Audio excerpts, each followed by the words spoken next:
Salut tout le monde, bienvenue dans les ch'tis de sortie. Qu'est-ce que je suis ravi de vous retrouver. Ça y est, on est enfin libre. Bienvenue à tous. J'ai envie de vous faire une petite danse de la joie. J'ai envie de vous chanter une chanson, mais j'ai encore mieux à vous proposer finalement, puisque vous le savez, depuis quelques jours, on peut de nouveau aller au théâtre, au musée, au cinéma, et ça tombe bien, c'est le programme du jour. Je vous emmène dans un instant dans les coulisses du musée du Louvre-Lens, qui se trouve derrière moi, avec une toute nouvelle exposition et des installations qui ont été faites pendant ces périodes de confinement. On ira également au théâtre, direction le Spotlight à Lille. Également coup de cœur lecture tout à l'heure avec Fabienne de la librairie La Rotonde à Lille. Et enfin, évidemment, on ira au cinéma à l'Alhambra à Calais. Allez, c'est parti. Bonjour Gauthier. Bonjour. Heureux? Oui, très heureux. On est ici au Louvre-Lens. Alors pour rappel, le lieu est ouvert en 2012. On est le long d'une mine de charbon. Complètement.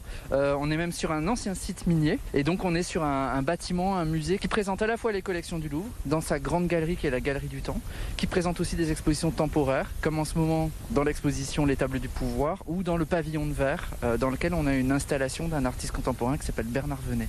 Alors on va découvrir tout ça. En extérieur, on a 5 volumes qui évoquent le Louvre de Paris. C'est ça, 5 volumes qui représentent un peu, qui reprennent le plan de Paris, mais qui serait comme si le musée ouvrait grand ses bras en fait. Alors vous nous réservez plein de surprises. On vous réserve pas mal de surprises, on est surtout très heureux de retrouver le public, et du coup c'est vrai qu'on a beaucoup travaillé pour offrir tout un tas de propositions au public. Alors est-ce qu'on peut aller découvrir la Galerie du Temps? C'est parti, avec joie. La Galerie du Temps, c'est 5000 ans d'histoire. 5000 ans exactement, depuis le début de l'Antiquité, donc vers 3500 avant Jésus-Christ, donc au moment où on a les premières traces d'écriture en Mésopotamie, et ça va jusque 1850, ça va même au-delà maintenant parce qu'on a une œuvre d'art contemporain, donc ça va jusqu'à nous, cette Galerie du Temps. L'œuvre d'art contemporain, c'est un masque? Alors l'œuvre d'art contemporain, non, c'est une énorme photographie, un très grand panorama qui représente les falaises de Bamiyan, qui a été réalisé par Pascal Convert. Alors on a derrière nous un nouvel outil, une berline de médiation. Exactement, cette berline, elle va permettre de prévoir, de donner des rendez-vous pour des présentations d'œuvres, également de faire des lectures avec les enfants. Il y a une partie bibliothèque à l'intérieur. On aura par exemple également des petits jeux ou bien des livrets à disposition du public adulte, des plans de visite, ce genre de choses-là. Aussi une façon d'accompagner l'arrivée des nouvelles œuvres qui arrivent dans la Galerie du Temps, les œuvres du Quai Branly. Alors Marie, vous déployez la berline, alors qu'est-ce qu'on y trouve? Alors, on y trouve un petit jeu des expressions. Il y a quoi comme expression par exemple? Ce n'est pas un vieux sage que l'on apprend à faire la grimace. J'ai pas mes lunettes, j'y vois rien. C'est... Donc, voilà. Donc on découvre par les expressions les œuvres qui sont ici dans la Galerie du Temps. Est-ce qu'il y a à manger dans cette berline de médiation? Des livres pour les enfants, adaptés aux enfants pour découvrir des œuvres. Voilà, c'est ça. Qui dit doc de la mythologie? C'est quoi qu'est-ce?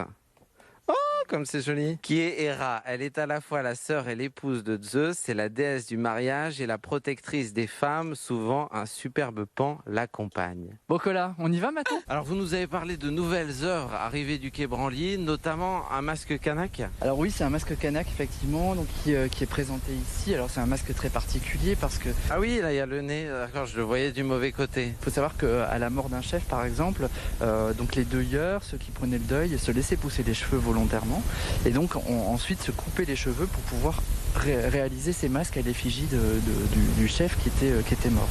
On a toutes les dates qui sont écrites un peu partout le long de cette galerie. La Galerie du Temps, c'est une galerie qui vraiment permet de traverser de façon chronologique toute l'histoire et toute l'histoire de l'art. Donc effectivement, tout le long de la galerie, on a une frise chronologique qui permet de se repérer dans les espaces, savoir à peu près à quelle époque on est, de façon à avoir des œuvres qui ont été produites en même temps dans différentes civilisations, et ça permet justement de passer de l'une à l'autre. Ce masque, bon, il est 1850, il est en vitrine, mais de toute façon je pense qu'on aurait du mal à l'enfiler parce que j'ai une grosse tête et apparemment il fallait une petite tête. Il y a combien d'œuvres là qui viennent d'être installées? Alors on en a 18 qui viennent d'arriver depuis le musée du Quai Branly. Que le public n'avait pas vu avant ces périodes de confinement, donc c'est vraiment tout nouveau à venir voir ici au Louvre-Lens.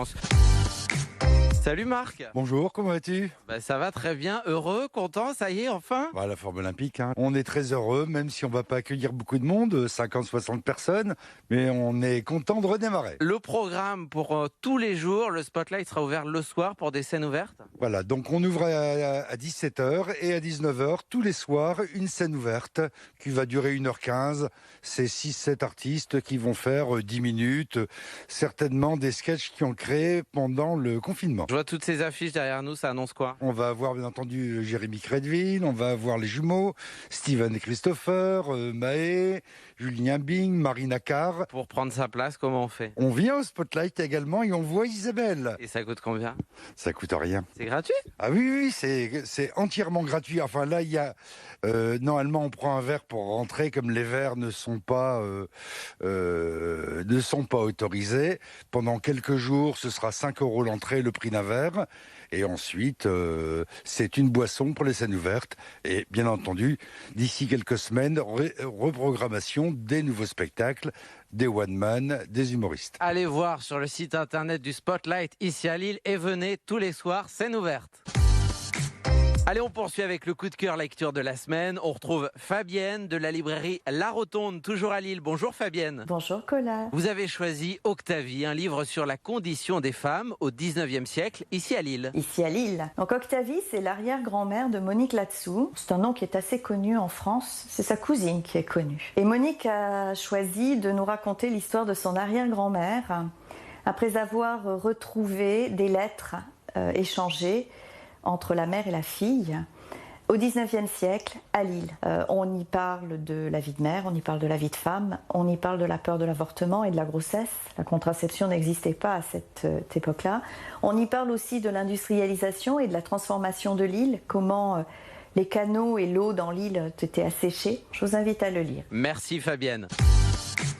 Et vous êtes également de retour dans les salles obscures. La sortie ciné de la semaine, c'est avec l'Alhambra de Calais. Je vous recommande d'aller voir Drunk de Thomas Winterberg avec Mads Mikkelsen qui offre donc une évolution de personnages parfaite et qui démontre très bien le message du film qui est il faut toujours essayer de profiter de la vie, de se relâcher l'esprit. Le message du film, c'est aussi de pas trop boire d'alcool quand même, hein, mais en même temps faut quand même profiter de la vie. Daglig indtagelse af alkohol, tilstræbt til konstant niveau på 0,5 promille.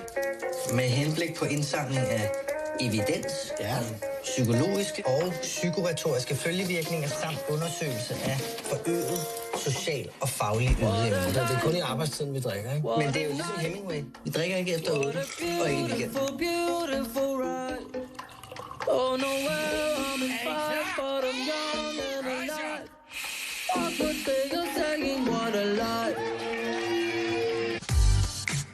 Merci au cinéma L'Alhambra de Calais, merci également aux équipes du Louvre-Lens, merci aussi aux équipes du théâtre Spotlight à Lille. Bonne reprise à tous, sortez, amusez-vous. À la semaine prochaine, d'ici là, on s'appelle évidemment et on se dit quoi ?